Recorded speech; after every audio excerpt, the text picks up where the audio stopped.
Time value of money. Why the time value of money is important. The time value of money plays an important part in decision making. We know that the goal of executives is to make decisions that increase the value of business for its investors. An understanding of the principles of it helps executives accurately calculate costs of projects. This is referred to as cost-benefit analysis. Oftentimes, when businesses choose to invest money in a project, the return on that investment may come months or years down the road. In order to understand if the future returns are worth the investment, understanding the time value of money is important. It allows for small business owners to adjust cash flows for the passage of time. If you look at things in simple terms, you'll see that time is always our greatest asset, and the value of money is that it buys time or opportunity. We're going to look at the basic concept of time value of money in this video. Now, it's easier to understand the concept by first taking a look at an example. Let's say someone offered you $1,000 today or $1,300 5 years from now. Which would you take?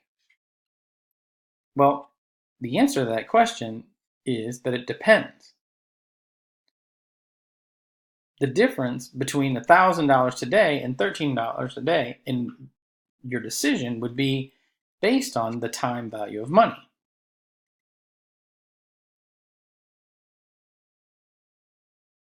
The choice between taking the $1,000 now is you can either spend it or invest it.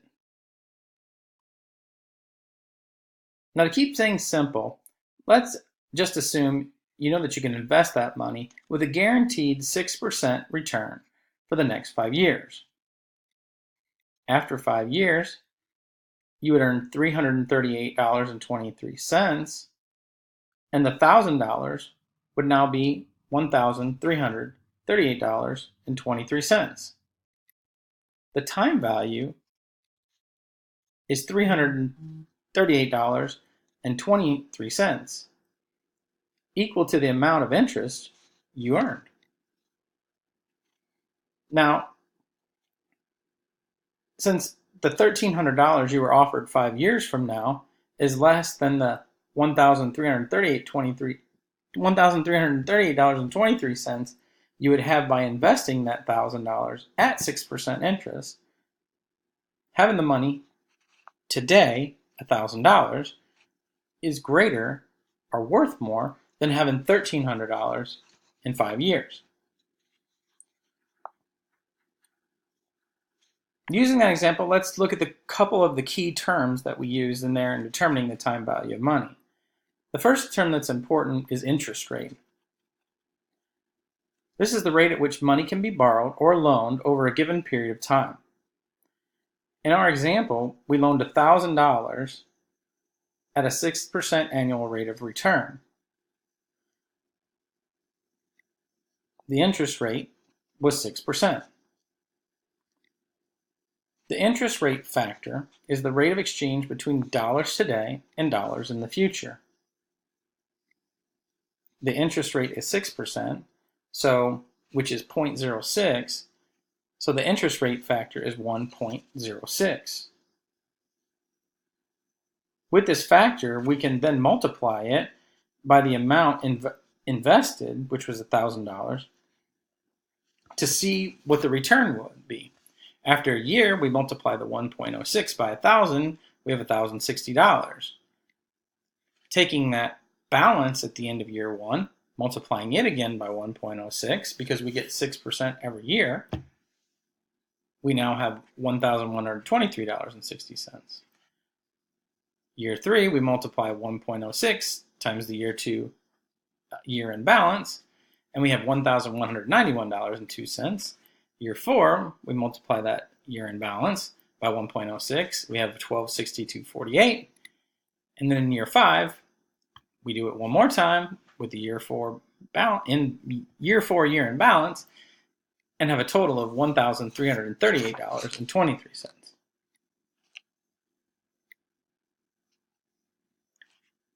Present value is the value of a benefit or cost today. In our example, the present value was $1,000. To determine future value, we had to use the compound interest formula. I did that in long form in the video, but you can use the compound interest formula by taking the principal multiplied by 1 plus the interest rate over the number of times interest is compounded, which in our example, which is 1, and then it's multiplied by the power of how many years, in our example, 5, that the money is invested, and that would give us the future value. So the future value of $1,000 in 5 years at 6% interest rate is $1,338.23.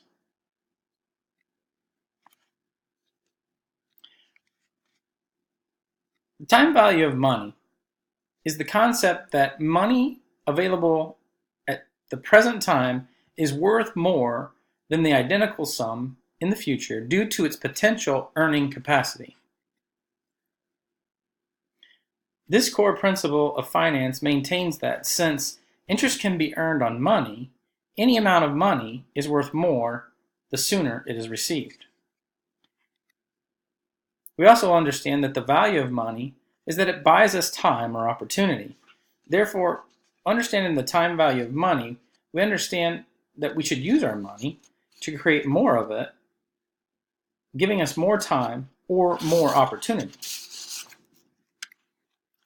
Time value of money is also applied in greater detail in capital budgeting. It is a means to analyze opportunity cost of capital budgeting decisions on how to allocate money. As a concept, time value of money enables management to have a better understanding and comparison of capital allocation choices. Now, since the role of ethics is always important in accounting, let's take a look at where it may be applied in relation to time value of money. It is possible that you might be faced with a situation where you could find yourself in an ethical dilemma. So let's assume you work in the sales department and handle the accounting, and the manager asks you to prepare the sales calculations for a new product that is eager to launch. But you discover that the returns are not up to what is typically expected from executive management. Since the manager really likes the product, but knows that the net present value of future cash flows would show the project to generate less than the typically required 10% return, he asks you to leave them off the report, basically hiding them from the executive management. Now, in Luke, the Bible tells us, "For nothing is hidden that will not be made manifest, nor is anything secret that will not be known and come to light." This verse from the Bible should keep us from doing what is requested by the manager, as it's not ethical. We should only prepare the report showing all data to executive management and not disguise anything.